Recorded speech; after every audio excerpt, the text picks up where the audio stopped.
Another water fountain made by me, Nathan Comstock. This elephant is bought and paid for by Dollar General. Okay? I put a hole in its trunk and I went right up through its foot for the hose. And there you have it. A nice, beautiful fountain. Now, I do realize I'm going to have to fix a little chip right here. I ain't worried about it.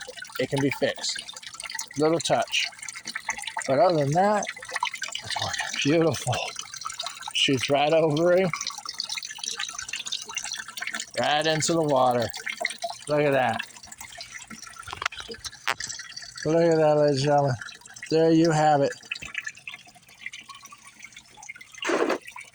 Don't tell me it can't be done. I'll do it. I promise you I'll do it. So nice. Oh yeah. This is Comstock Landscaping signing off.